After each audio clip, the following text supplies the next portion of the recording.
안녕하십니까. LA 향림교회 수요 잡담, 오늘도 그 시간이 돌아왔습니다. 우리는 지금 사탄은 누구인가 라는 제목으로 계속 순서를 진행하고 있는데요.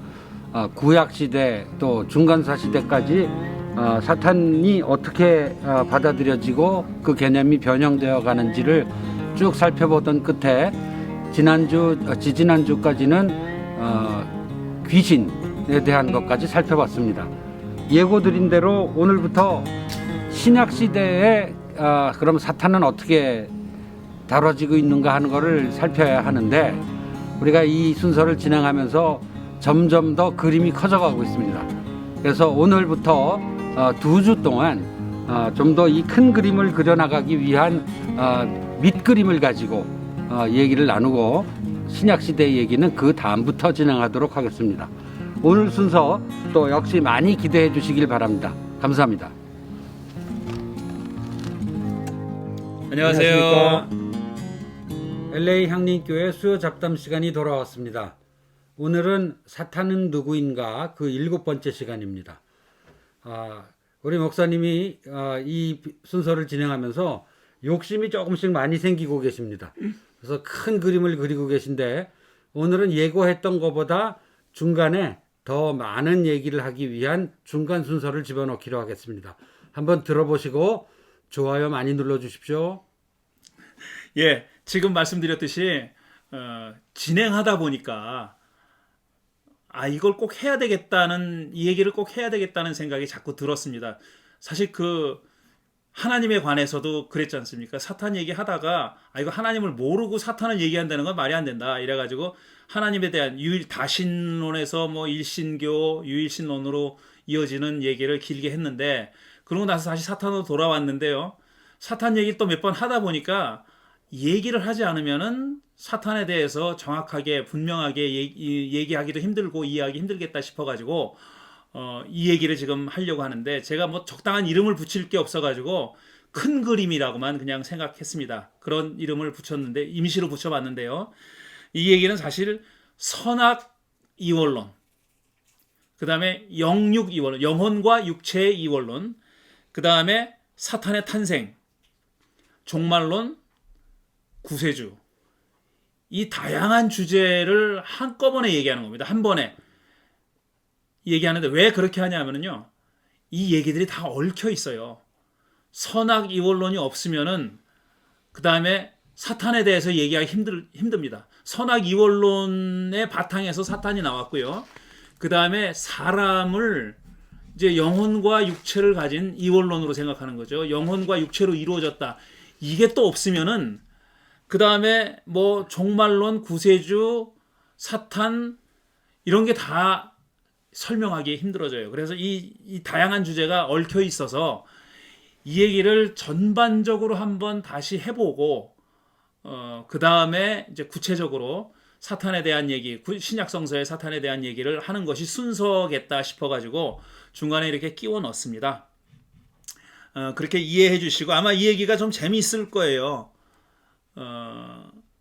성경을 찾아보면서 우리가 알아보는 것도 중요하지만 전체적인 사상의 흐름, 사람의 생각, 인식의 흐름을 아는 것도 중요하거든요. 그러니까 그 인식의 흐름에 대한 얘기를, 이 다양한 주제에 대한 인식의 흐름이 어떻게 흘러갔는지 하는 것을 살펴보려고 하는 겁니다. 자, 좀 높아심에서 제가 다시 한번 말씀드리는데, 중간부터 듣는 분이 계실 수 있으니까 다시 한번 말씀드리는데, 우리가 지금 공부하고 있는 내용은, 예를 들어서 하나님에 대해서 얘기한다 그러면 하나님이 어떤 분이다라고 확정적으로 말씀드리는 게 아니에요. 하나님이 어떤 분인지 우리가 무슨 수로 압니까? 모르죠. 그거는. 우리가 지금 공부하는 내용은 뭐냐면, 사람은 하나님에 대해서 어떻게 생각해 왔는가 하는 겁니다. 그러니까 하나님에 대한, 신에 대한 사람의 생각이죠. 그 생각은 우리가 연구할 수 있어요. 사람의 생각에 대해서. 신이 어떤 분이냐는 연구의 주제가 사실 되지 못합니다. 신은 근본적으로 알 수 없는 분이죠. 알 수 없는 분이라는 것밖에 말 못하는데, 그 신에 대한 사람들의 생각이 어떻게 흘러왔는지 하는 것은 우리가 연구할 수 있는 내용이고 공부의 대상이 되는 거죠. 마찬가지로 사탄도 마찬가지입니다. 사탄이 누군지 우리가 어떻게 합니까? 그런데 사탄을 사람이 어떻게 인식해 왔는지, 어떤 존재라고 상정해 왔는지 하는 것은 우리가 연구할 수 있죠. 그 얘기를 하는 겁니다. 근데 하나님이 누군지 모르고 사탄이 누군지 모르지만 거기에 조금이라도 한 발짝이라도 다가가려면은 그 신과 사탄에 대한 사람들의 생각의 흐름을 알지 못하면 다가갈 수 없다라는 겁니다. 그렇지 않다면은 순전히 개인적인 생각에 불과할 뿐이죠. 나는 하나님 이렇게 믿어. 나는 사탄이 이런 존재라고 믿어. 라고 얘기하는 건 자기 생각일 뿐이에요. 그걸 남한테 얘기해도 그 사람이 그걸 동의하고 안 하고는 그 사람한테 달려있지 내가 강요할 수 있는 게 아니에요. 철저하게 주관적이라는 얘기입니다. 하지만 인류가 아직까지 역사를 이렇게 이끌어 오면서 신에 대해서 어떻게 생각해 왔는지, 사탄에 대해서 어떻게 생각해 왔는지 하는 것은 어떤 객관적인 내용이 있는 겁니다. 그 내용을 지금 공부하려고 하는 거다. 그러니까 오해하지 마시라는 거죠. 제가 지금 아직까지 해온 얘기, 지금부터 하려고 하는 얘기는 신이 이렇다 저렇다, 사탄이 이렇다 저렇다 하는 얘기가 아니라 신에 대해서 사람은 이렇게 생각해 왔다. 이렇게 인식해 왔다. 사탄에 대해서 사람은 이렇게 저렇게 인식해 왔다. 그 얘기를 하는 겁니다. 그걸 착각하지 마시기 바라겠습니다. 그 전제하에서 오늘 얘기를 이제 시작해 보겠습니다. 제가 언젠가도 말씀드렸지만 또 다시 한번 반복하는데 세상에 어떤 사상도 하늘에서 하루아침에 뚝 떨어진 건 없습니다. 하늘에 뚝 떨어지지 않았어요. 이거는 오랜 역사를 가지고 있는 겁니다. 소위 말해서 역사성이라는 거죠. 그러니까 신도 마찬가지고 하나님도 마찬가지고 사탄도 마찬가지고 다 그 역사성을 알아야 되는 겁니다. 하루아침에 뚝 떨어진 사상은 없어요. 그러니까 사탄에 대한 생각이 완성된 형태로 하늘에서 뚝 떨어져가지고 이거야 라고 누군가가 제시한 게 아닙니다. 신에 대한 생각도 신이 하나님이 나는 이런 존재야 라고 소위 말해서 사람들한테 하루아침에 계시한 게 아니에요. 길고 긴 역사를 통해서 조금씩 그게 알려져 온 겁니다. 그걸 하나님을 주격으로 사용하면 하나님이 계시하셨다고 얘기하는 거고, 그 다음에 사람을 주격으로 사용하면 사람이 다양한 그 정신작용 혹은 영적인 작용, 그 다음에 경험을 통해서 하나님이 이런저런 분이라고 알게 된 거죠. 조금씩 알아가는 과정이고 인식해가는 과정입니다. 그 과정이 필요한 거죠. 기독교라는 종교, 지금 이 영상을 보시는 분들 가운데 많은 분들이 기독교인이실 텐데요. 기독교라는 종교는 상대적으로 굉장히 후발 종교입니다. 뒤늦게 태어난 종교라는 거죠. 물론 기독교보다 더 늦게 태어난 종교도 있습니다. 그렇지만 기독교는 인류의 종교사를 볼 때, 인류의 종교의 역사를 볼 때 상당히 후발 주자인 것은 분명합니다. 왜냐하면 기원 후 1세기에 시작됐으니까요. 수많은 종교들이 그 기원 전에 이미 여러 문명권에서 자리 잡고 있었습니다. 자리 잡은 종교였다는 거죠. 기존 종교였다는 겁니다. 근데 기독교는 기원 후 1세기에 예수라고 하는, 갈릴리 예수라고 하는 역사적인 인물을 통해서 처음 출발한 종교죠. 그러니까 상대적으로 굉장히 후발 종교입니다.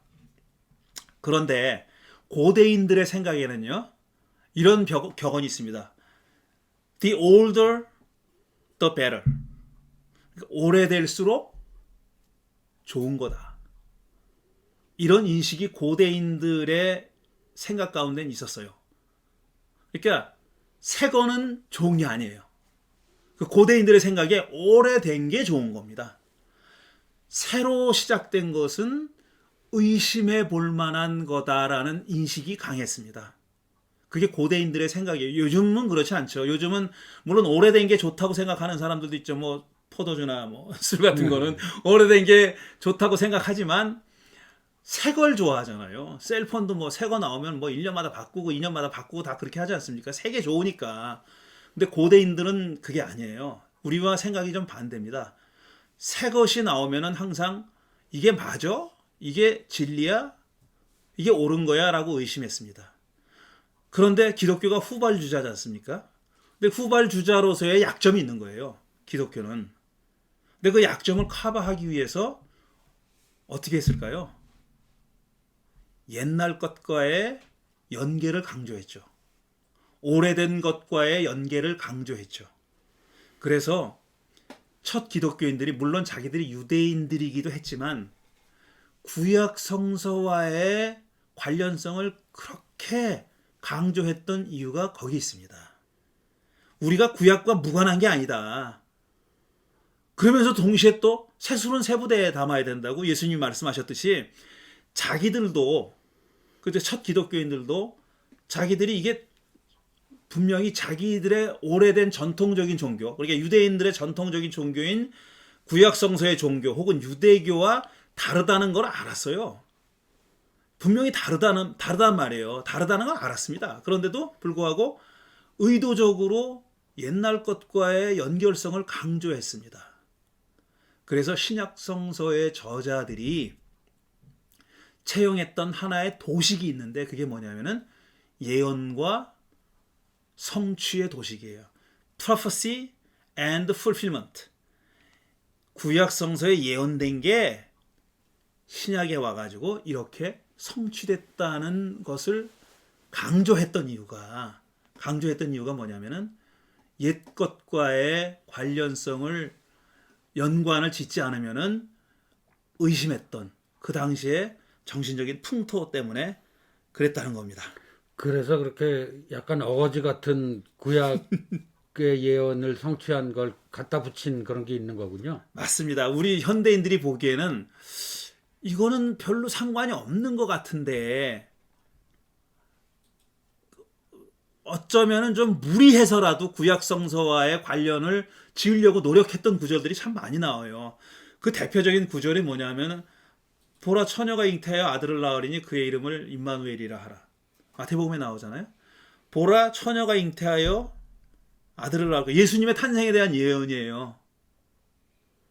그런데 실제로 이사야 7장에는 보라 처녀가 잉태하여가 그렇게 안 돼 있어요. 보라 젊은 여자가 잉태하여라 돼 있어요. 젊은 여자라고 돼 있는데 그냥 젊은 여자예요.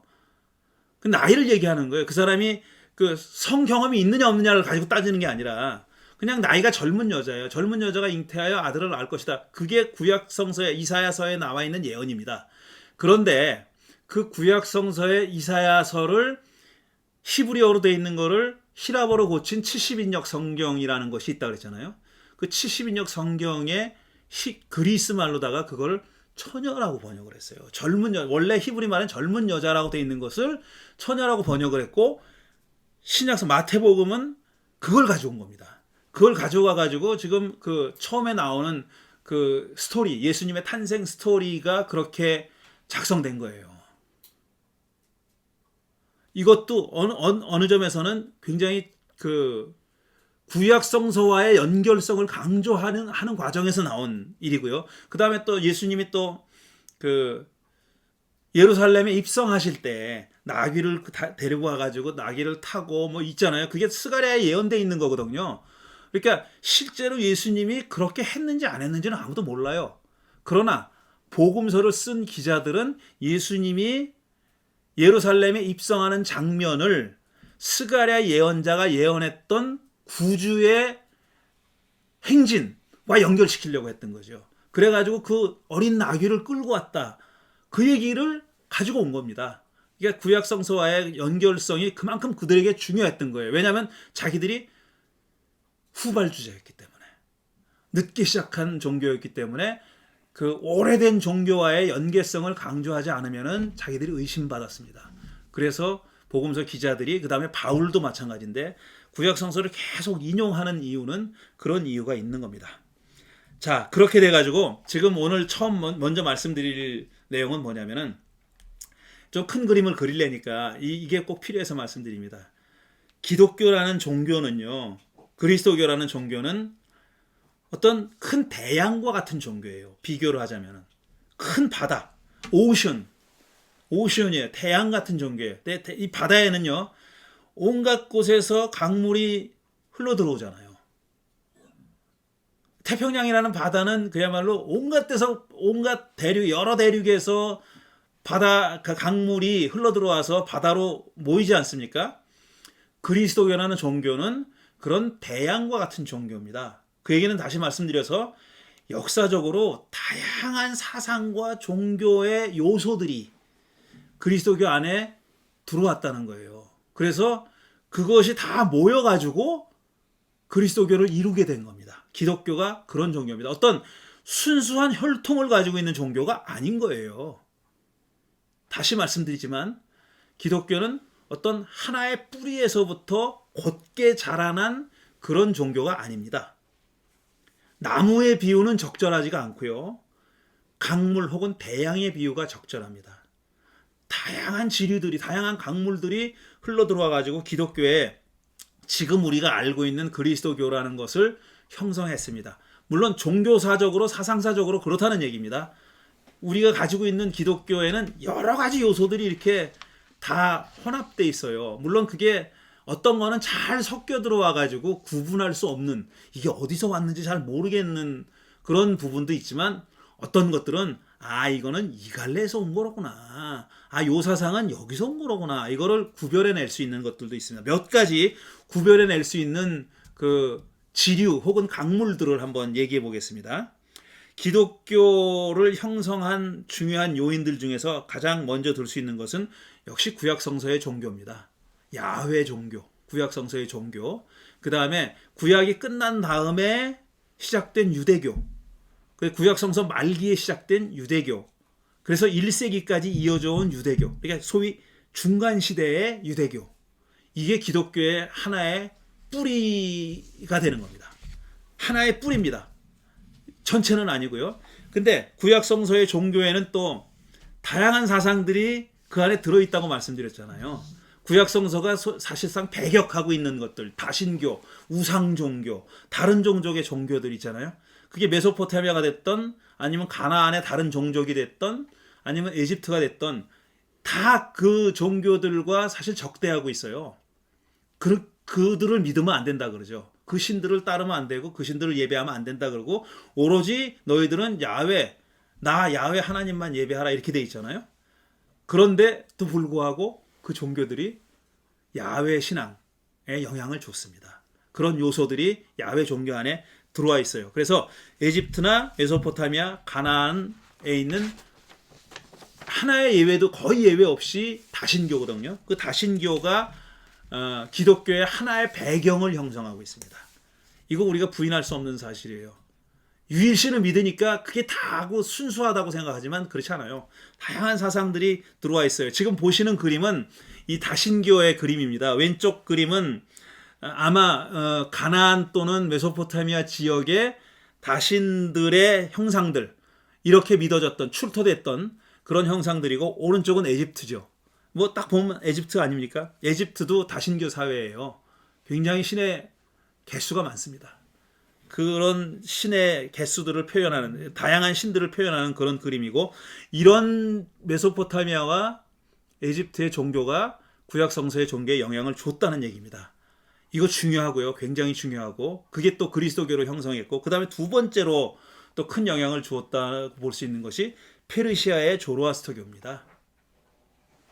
이 조로아스터교는 전에도 말씀드렸듯이 조로아스터라는 인물은 베일에 쌓인 신비한 인물이에요. 어느 시대에 살았는지도 정확하게 잘 모르는, 기원전 6, 7세기에 살았다고 생각하는 사람도 있고, 기원전 1, 2세기에 살았다, 1, 2세기 인물이라고 말하는 사람도 있어요. 그 정도로 잘 모르는 그런 존재인데, 그를 시조로 삼는 조로아스터교는 상당히 그래도 많이 알려져 있습니다. 조로아스터라는 개인에 비해서는 상당히 많이 알려져 있고, 제가 얼마 전에 신문 기사에서 조로아스터교를 소개하는 그 고전적인 대작이 번역됐다는 얘기도 드렸는데, 이 조로아스터교의 영향이 다양하게 발견되는데요, 기독교 안에. 그 중에 가장 큰 게 뭐냐면 선악이원론이에요.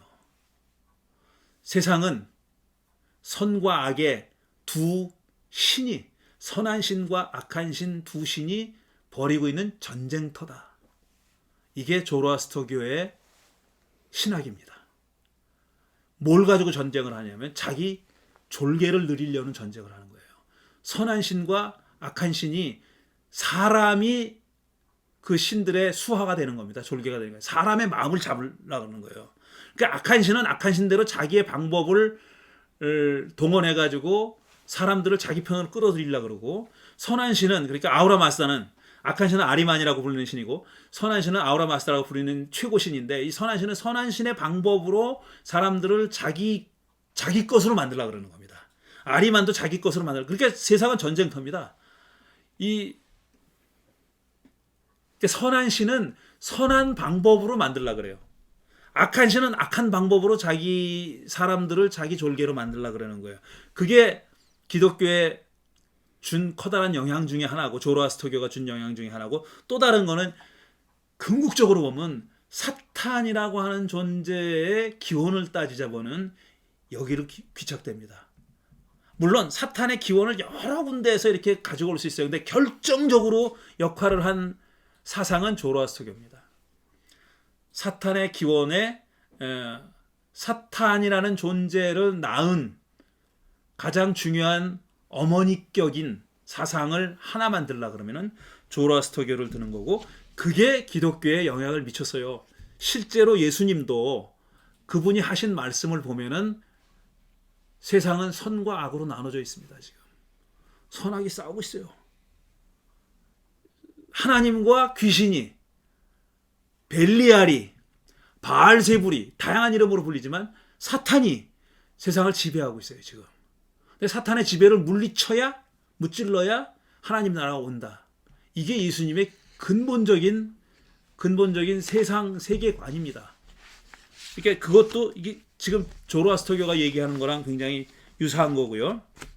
지금 조금 아까 보여드렸나요? 그림 보면은 언젠가도 한번 보여드렸는데, 이게 조로아스터라고 생각되는 그런 사람들입니다. 뭐 중요한 건 아니니까 그냥 넘어가겠어요. 그 다음에 또 기독교에 영향을 준 사상이 뭐냐면은 그리스의 철학과 과학입니다.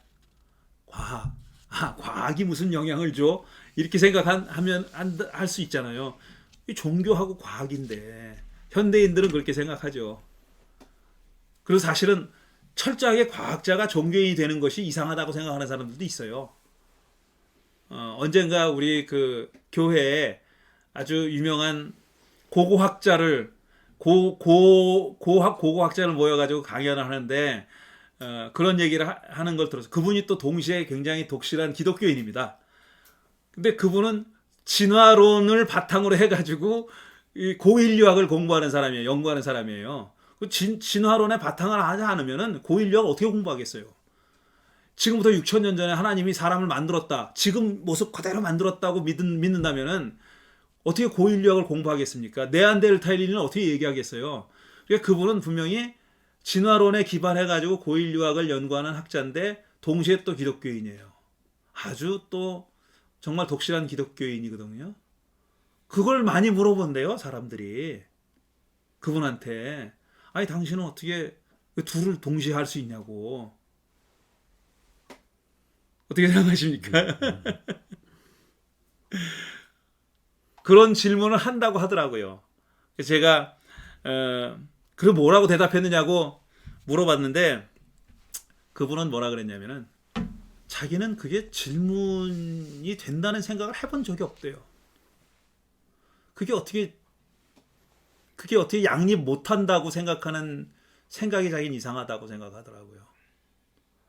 자기가 생각하는 신앙은 그런 자기가 공부하는 고인류학을 포괄하고도 남는 거라는 거예요. 그런 소위 말해서 진화론이나 고인류학적인 이론의 어떤 흔들리는 그런 종류가 아니다. 그건 종류가 다르다는 그런 얘기를 한 적이 있습니다. 뭐 길게 얘기할 수는 없으니까 여기서 그만하고, 그 다음에 과학이라는 거를 제가 얘기했잖아요. 그리스의 과학, 그러니까 기원전 한 6, 7세기 경에 플라톤, 그 다음에 소크라테스, 혹은 그 이전부터 계속 발전해온 피타고라스, 이런 분들, 우리가 아는 그 과학자, 수학자, 철학자들이 다 등장하는데, 그런 사람들 시대부터 발전해왔던 과학인데, 그 중에 뭐냐면은 단일자에 관한 생각입니다. 모나드라고 하는 단일자에 관한 생각. 나중에 좀 말씀드리겠어요. 단일자에 관한 생각과 그 다음에 영혼과 육체 이원론. 이건 다 그리스에서 온 겁니다. 그리스 과학과 철학에서 온 거예요. 그리고 과학과 철학이 그 시대에는 그렇게 구분되지 않았습니다. 과학자이자 철학자였었어요. 영혼 육체 이원론이라는 거는 사람은 영혼과 육체로 이루어졌다는 겁니다. 둘은 같은 게 아니에요. 둘은 기원도 달라요. 영이 온 기원이 따로 있고 육은 육체가 온 기원이 따로 있어요. 지금 지상에서 사람이 사는 동안은 둘이 지금 결합해 살고 있습니다. 하지만 사람이 죽게 되면 결국은 분리된다고 생각했어요. 영혼은 육체가 이루어지기 전에, 우리가 눈으로 보는 물질적인 인간이 만들어지기 전에부터 존재했어요. 그러다가 사람이 육체를 가지고 태어나면 그 안으로 들어와요. 그 안으로 들어와가지고 사람이 사는 동안은 공존하고 있어요. 하지만 전혀 다른 성격이에요. 둘이 전혀 다른 성격이고, 사람이 죽으면은 사람은 땅에 묻히고 해체되죠. 그러나 영은 그렇게 되지 않는다고 믿었어요. 영은 자기 고향으로 돌아갑니다. 이게 영육이원론이에요. 영육이원론이라는 거는 그리스 철학에서 온 겁니다. 지금 우리가 그렇게 생각하잖아요. 기독교인들이. 장례식에 가보세요. 지금 육신은 땅에 묻히지만 영혼은 하나님 나라에, 천국에 가서 하나님 품에 안겨 있다 그러잖아요. 이거예요. 바로 여기서 온 거예요. 기독교가 창작해낸 게 아닙니다. 기독교가 만들어낸 게 아니에요. 이거는 기독교가 받아들인 거예요. 그리스 과학과 철학에서 받아들인 거예요. 그게 지금 기독교를 형성하고 있는 가장 중요한 요인들 중에 하나라고 말할 수 있는 겁니다. 그 다음에 또 몇 가지 예를 들면은 메시아 사상이 있죠. 그거는 구약 성서의 종교의 일부지만 또 중간사 시대에 크게 발달한 하나의 독특한 사상이죠. 메시아 사상, 구세주 사상. 언젠가 구세주가 와가지고 좁은 범위 안에서는 이스라엘 사람들, 국수주의자들은 이스라엘을 회복한다. 이게 구세주예요. 자기들의 구세주, 세이비어, 구세주입니다. 좀 더 넓은 범위로 생각한 사람들은 묵시록자들은 이 세상을 다 구원한다. 악의 지금 지배를 받고 있는 이 세상을 구원한다. 지금 말씀드렸듯이 이 악의 지배를 받고 있는 세상을 구원한다고 했을 때는 선악 이원론이 그 안에 지금 전제되어 있지 않습니까? 지금 이 세상은 악이 지배하는 세상이에요. 근데 이걸 그냥 선한 최고신이 그냥 내비두지는 않는다. 지금은 저 악한 신이, 사탄이, 조로아스터에서 아리만이, 사탄이 지금 저렇게 짓고 까불고 지배하는 것처럼 보이지만, 때가 되면은 선한 신이 그 사탄을, 아리만을 물리치고 새로운 세상을 연다. 누굴 통해서? 구세주를 통해서. 세이비어, 메시아를 통해서 그렇게 한다라는 신앙입니다. 그게 메시아 신앙이에요. 근데 유대인들 중에서도 이스라엘이 최고다라고 생각하는 그런 국수주의자들은 그 메시아를 자기들을 재생시킬, 이스라엘이라는 민족을 다시 재생시킬 그런 구세주로 생각했지만, 이미 중간사 시대 이후에는 그것보다 범위를 넓혀서 생각했던 유대인들이 많이 있었습니다. 그거는 지금 그 말씀드린 선악 이원론의 영향을 받은 사람들이에요. 그런 사람들이 그 메시아의 그 역할을 확대 해석한 겁니다. 그런 두 가지 종류의 메시아주의가 있었고요. 그게 지금 기독교인들의 생각에, 지금 기독교에도 이게 있잖아요. 그래서 예수님이 두 번째로 오신다는 거 아닙니까? 재림하는 거예요. 재림은 뭘로 하냐? 구세주로 하시는 거예요.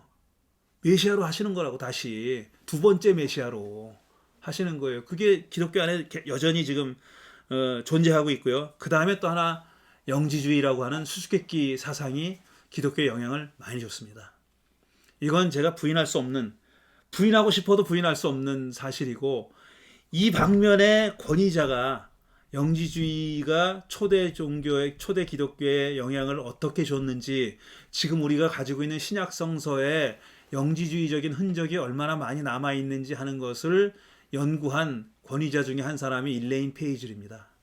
제가 자주 말씀드렸고 앞으로도 계속 말씀드릴 거지만, 일레인 페이즐이 이 영지주의 전문가요. 그 다음에 초대교회 첫 교회, 원시교회 역사의 전문가죠. 그 다음에 캐런 킹 같은 사람도 그렇고요. 그 다음에 클레어먼트에 있는 그레고리 라일리라는 분도 그렇고, 그 밖에 영지주의를 공부하는 여러 다양한 분들이 많이 있죠. 그분들 덕분에 신약 성서에 얼마나 다양한 사상들이 지금 녹아 있는지 하는 것을 알 수 있게 된 겁니다. 그 다음에 우리가 마지막으로 제가 들었지만 가장 중요한 요소 중에 하나는 예수입니다. 예수님의 말씀과 행동, 그분의 십자가 죽음과 부활이 그리스도교에 준 영향은 지금 말씀드린 여러 가지 것보다 더 결정적인 역할을 한 거죠. 결정적인 역할을 했어요. 근데 예수님의 언행에도 이런 것들이 지금 밑바닥에 깔려 있는 거예요. 그런 것과 무관한 게 아니에요. 예수님도 그 시대의 아들이었기 때문에 이런 것들을 다 몸으로 체화하고 계셨고, 분명히 말씀드리지만 예수님의 독특한 점이 있어요. 정말 이거는 예수님만 하신 일이 있어요. 그건 나중에 말씀드릴 겁니다. 근데 이런 배경이 되는 여러 가지 사상들을 다 몸으로 체화하시고 정말 독특한 메시지를 전파하신 겁니다. 예수님이. 그 이전에 그 누구도 하지 않았던 독특한 메시지를 전파하신 건데, 그거는 이제 차차 말씀드리기로 하고요. 이런 지금 말씀드린 한 6, 7가지 정도. 그 다음에 바울이 있고, 당연하죠. 바울이 있고, 바울의 사상이 그리스도교의 영향을, 지금 우리가 믿고 있는 그리스도교의 사상에 중대한 영향을 줬죠. 그러니까 이런 7가지 정도의 요인을 제가 들어봤습니다. 지금 기독교에. 근데 제가 7가지 예를 든 것 중에 지금 우리가 공부할 내용들이 다 들어있어서 이 내용을 지금 말씀드린 겁니다. 그 다음에는 제가 또 일종의 노파심으로 말씀드린 건데, Every writing is rewriting. 이거는 제가 정말 그 격언처럼 알고 있는 겁니다. 하늘 아래 새 건 없습니다. 지금 금방 제가 예수님에게 새 거를 3개 있다고 말씀드렸잖아요. 그건 정말 새 거예요. 정말 새 거예요. 그거는. 그 이전에 흔적이 없어. 예수님이 그렇게 하신 이전에는 역사적으로 예수님 같이 하신 분의 어떤 선례가 없어요. 그런 점에서는 정말 새로운 거라고 말씀드릴 수 있어요. 하늘 아래 새 것이라고 말씀드리는데, 대부분의 경우는 99.95%는 하늘 아래 새 것이 없습니다. 모든 문서는 사실 리라이팅한 거고요. 창작품이 아니에요.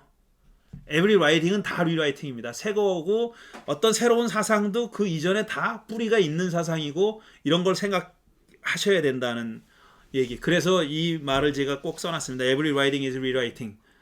저는 이 말을 그래서 항상 외우고 있습니다. 제가 무슨 말을 하면서도 이게 어디서 온 걸까 생각하고, 제가 설교나 이런 걸 하면서도 솔직히 고백하면 이거 제가 처음 하는 말인 것 같은 그런 말이 있어요. 이건 내가 처음 했을 거야. 찾아보면 어디가 다 있어요. 누군가가 먼저 다 얘기해 놓은 거더라고요. 그러니까 제가 그거를 어떤 상황에서 그 말을 새롭게 쓰느냐에 따라서 그게 어떤 일종의 창작품이 된다고 그렇게 생각하는 겁니다.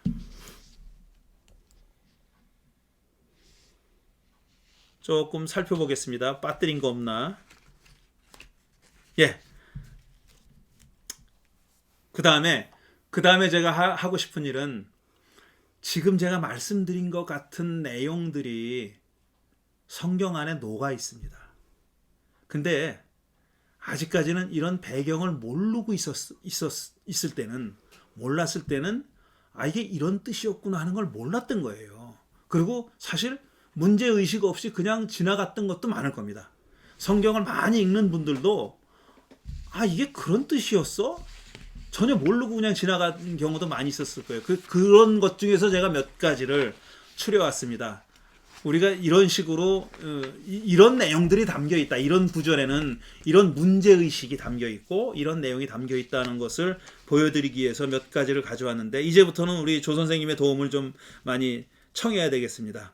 처음 제가 가져온 구절이 마태복음 4장 8절과 9절인데요. 조 선생님 한번 좀 읽어주시기 바랍니다. 또다시 악마는 예수를 매우 높은 산으로 데리고 가서 세상의 모든 나라와 그 영광을 보여주며 그에게 말하였다. 네가 나에게 엎드려서 절을 하면 이 모든 것을 네게 주겠다. 예. 이게 예수님이 공생에 나서기 전에 악마가 나타나서 사탄이 나타나서 예수님 유혹하는 거잖아요. 템테이션. 유혹이지 않습니까? 근데 악마가 뭐라고 얘기했냐면은 세상의 모든 나라와 영광을 보여줬다 그랬어요. 어떻게 보여줬는지 몰라요, 우리가. 높은 곳에 올라가면 세상의 모든 나라와 영광이 다 보이진 않죠. 시각적인 눈으로 보이진 않죠. 근데 그걸 말하는 건 아니죠. 어쨌든 이 세상을 보여줬어요. 세상을 보여주면서 나에게 엎드려 절하면 이 모든 걸 내게 주겠다 그랬어요. 남의 걸 줄 수는 없어요. 남의 거, 야 이거 자기 것도 아닌데 이거 너한테 줄게 그러면은 줄게 그러면은 받으려고 하는 사람이 묻죠. 이거 네 거냐? 네가 뭔데 그걸 줘 그러잖아요. 그러지 않겠습니까?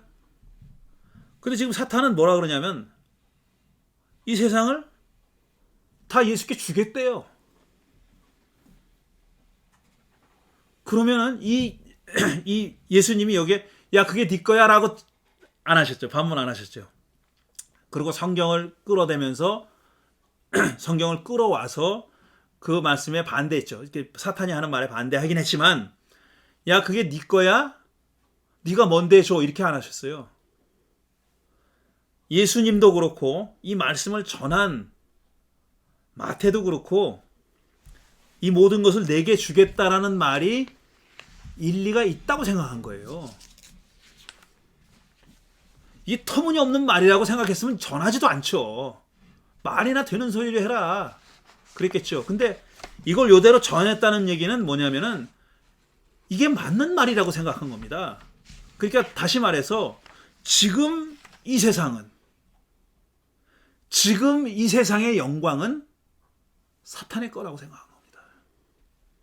사탄이 주겠다고 얘기했을 때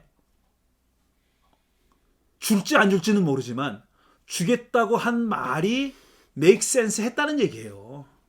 그렇기 때문에 이게 적혀 있는 겁니다. 다시 말씀드려서 적어도 마태복음 기자는 지금 이 세상이 사탄의 손아귀에 쥐어져 있다고 생각한 겁니다. 그건 분명해요. 지금 보여드리는 그림은 유혹하는 그림이죠. 하나는 날개 달린 이런 어떤 존재가 와 있는 것 같고, 그 다음에 다 옆에서 어깨에다가 손을 탁 얹고 예수에게 귓속말을 하고 있습니다. 다 줄게. 나한테 절만해. 다 줄게. 이러고 있습니다. 여러분이 이 귀절을 읽으면서 수도 없이 읽으셨을 거 아니에요. 많이 읽으시는 분은 이런 생각 해보셨습니까?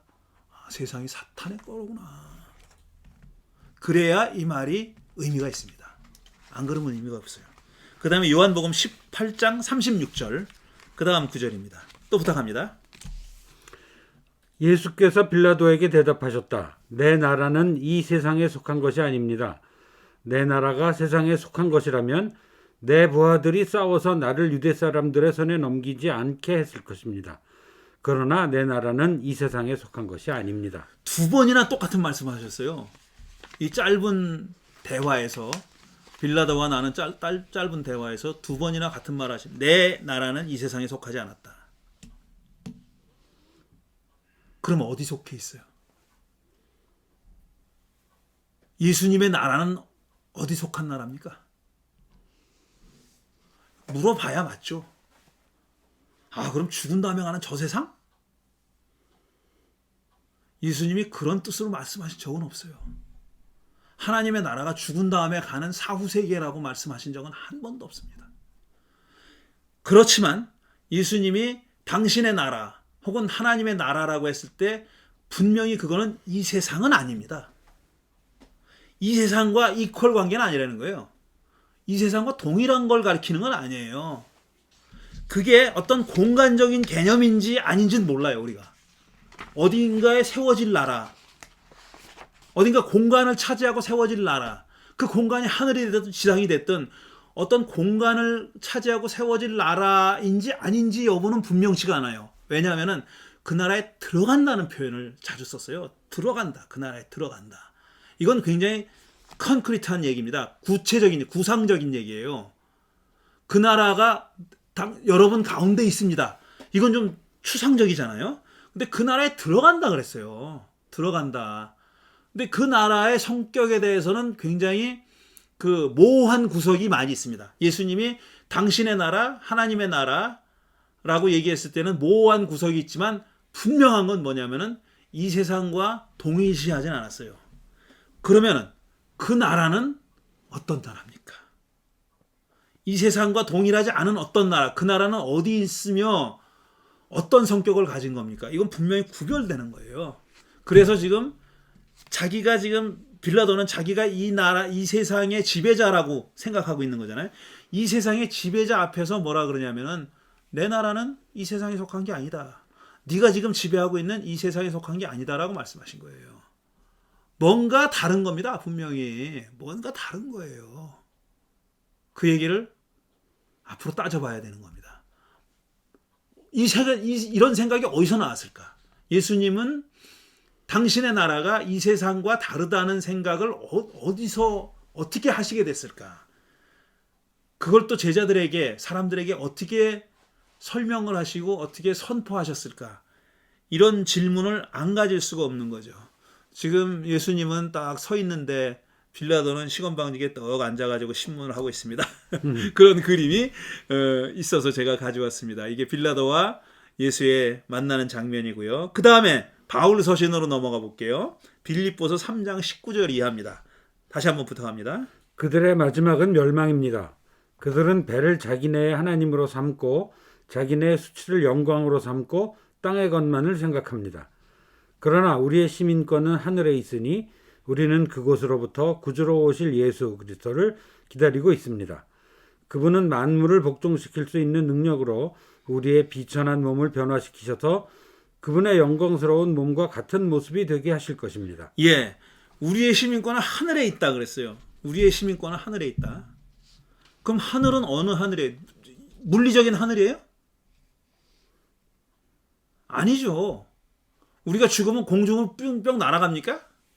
아니죠. 여기서 하늘에 있다고 하는 시민권은 이건 different world예요. 다른 세상이죠. 앞에서 예수님이 내 나라는 이 세상에 속하지 않았다고 했을 때 그 내 나라의 시민권을 얘기하는 걸 거예요. 아마 하늘의 시민권이라는 거는 바울이 그걸 염두에 두고 말했을 거다 이거죠. 그러니까 이 세상의 시민권이 아닌 예수의 나라, 하나님의 나라의 시민권을 얘기하고 있는 거예요. 근데 그게 도대체 어디 있느냐 하는 거예요. 그게 어디 있느냐? 뭘 가리키는 거냐? 눈에 보이느냐? 안 보이느냐? 어디 위치를 특정할 수 있느냐? 없느냐? 그야말로 어떤 사람들 말대로 그건 마음속에만 있는 건가? 그 하나님의 나라라는 게, 예수의 나라라는 것이 어디 있는 거며 어떤 성격을 가지고 있는 거며 그 나라의 시민권이 된다는 게 뭐며 하는, 궁금하지 않습니까? 이게 하늘나라 시민권이라는 얘기 얼마나 많이 했어요. 우리 기독교인들이 얼마나 많이 합니까? 우리의 시민권은 하늘에 있습니다. 기도할 때마다 얼마나 외쳤어요. 근데 사실상 그 나라의 시민권을 갖는다는 게 무슨 의미인지, 이게 죽은 다음에 천당 가는 거, 뭐 기승전결이 아니라 기승전 천당이야. 가만 보면은 기독교인들이 그냥 흔히 하는 얘기가 이런 시민권도 죽으면 천당 간다는 얘기다. 천만에 예수님은 죽으면 천당 간다는 의미로 당신의 나라를 말씀하신 적이 없어요. 그렇지 않아요. 절대로. 그거는 죽은 다음에 얘기하는 게 아니에요. 지금 살아있는 이 세대가 그 나라에 올 걸 볼 자들도 있을 것이다. 그거 어떻게 설명할 거야? 그거를. 인자가 구름 타고 올 것을, 그럼 그 나라가 오는 거 아니에요. 그 나라가 오는 거를 이 세대 사람들이 죽기 전에 볼 사람들도 많다. 예수님이 직접 하신 말씀입니다. 그건 어떻게 설명할 거냐고. 죽은 다음에 가는 나라라면은 그 말은 예수님이 잘못 말씀하신 거죠. 그런 뜻이 아니었던 거죠. 그러니까 게다가 그 며칠 후에는 우리의 비천한 몸을 변화시켜서 그분의 영광스러운 몸과 같은 모습이 되게 하실 것입니다. 우리의 비천한 몸이 뭔지는 알겠어. 우리 몸뚱아리, 우리 고기 덩어리인 우리 몸뚱아리를 얘기하는 걸 거예요. 죽으면 썩어버리는, 찌르면 아프고 피나고 우리 몸뚱아리, 우리 몸뚱아리를 얘기하는 거라고. 근데 우리가 모르겠는 거는 그분의 영광스러운 몸과 같은 모습이 되는 건 어떻게 하는 거냐. 이건 질적으로 다른 어떤 걸 얘기하고 있는 거잖아요. 이걸 누가 부인하겠어요. 질적으로 다른. 찔러도 안 아프고 그거 아니잖아요. 째도 피 안 나고 그거 아니지 않습니까? 그런 이 물질적인 육체가 아닌 다른 어떤 몸을 가리키는 게 분명한데 그건 뭐며 그건 어디서 오는 거며 바울은 이 얘기를 했을 때 뭘 염두에 두고 이런 얘기를 했을까? 궁금하지 않습니까? 바울이 하늘나라의 시민권을 얘기했을 때 우리의 시민권은 하늘에 있다고 얘기했을 때 그 시민권은 도대체 뭘 가지고 뭘 염두에 두고 그런 얘기했을까? 그럼 바울이 가지고 있었던 세계관은 뭐냐? 바울이 생각했던 구원이라는 건 뭐냐? 다 연결되어 있는 겁니다. 이게 여기에 이 한 구절에 그게 다 포함되어 있는 거고 그게 다 표현되어 있는 거죠. 그 다음에 요한복음 3장 12절. 내가 땅의 일을 말하여도 그대들이 믿지 아니하거든 하물며 하늘의 일을 말하면 어떻게 믿겠습니까? 똑같은 얘기예요. 땅의 일과 하늘의 일. 그 하늘의 일, 공중의 일은 아니거든요. 물리적인 공간으로서의 하늘의 일을 얘기하는 건 아니거든요. 다른 세계입니다. 분명히 다른 세계. 다른 세계인데 그 다른 세계를 하늘의 일이라고 말했는데 그럼 예수님은 이 둘을 구분하신 예수님의 의도는 뭐고 뭘 염두에 두고 이렇게 말씀하셨을까? 그 다음에 마가복음 8장. 사람이 온 세상을 얻고도 제 목숨을 잃으면 무엇이 유익하겠습니까? 우리 번역에는 제 목숨이라고 돼 있고요. 영어 번역에는 life라고 돼 있어요. 대부분의 영어 성경은 life인데 히브리 말로는 그리스 말로는 푸시케라고 돼 있어요. 푸시케는 life도 되지만 soul도 됩니다. soul. 영혼. 그러니까 이 말은 제 목숨을 잃으면이라고 번역할 수 있지만 네 영혼을 잃으면이라고 번역할 수 있어요. 그러니까 네가 온 세상을 얻고도 네 영혼을 잃으면 무엇이 유익하겠느냐, 무엇이 유익하겠습니까? 라고 말씀하신 거예요. 그러면은 이 영혼은 말이에요 세상에 속해 있는 게 아니라는 얘기죠. 안 그렇습니까? 세상은 다 잃어도 영혼을 안 잃을 수 있다는 거예요. 반대로 세상을 다 가져도 영혼을 잃을 수 있다는 거예요. 세상과 영혼은 같이 가는 게 아닙니다. 지금 같이 가는 게 아니에요. 그럼 이 세상과 구별된 어떤 영혼이라는 거는 뭐냐? 도대체 뭐냐 하는 질문을 안 할 수가 없는 거죠. 이런 등등을 봐도요. 제가 아까 말씀드린 그 기독교의 형성에 영향을 준 여러 가지 요소들이 지금 이 말씀 안에도 다 녹아 있어요. 지금 몇 가지 들지 않은 이 말씀 안에도 다 녹아 있습니다. 이 세상은 악마가 지금 쥐고 있구나. 당신의 나라는 예수의 나라는 이 세상과 다른 거구나. 이게 다 이원론입니다. 그 다음에 다 세상을 다 얻어도 네 영혼을 잃으면 어떻게 할 거야? 영육 이원론이죠. 영혼과 육체가 다르다는 거예요. 종류가 다르다는 거예요. 그런 생각들이 지금 인용한 몇 구절에 이미 다 들어 있습니다. 자, 지금 말씀드린 내용을 다 정리해 보면 이렇습니다.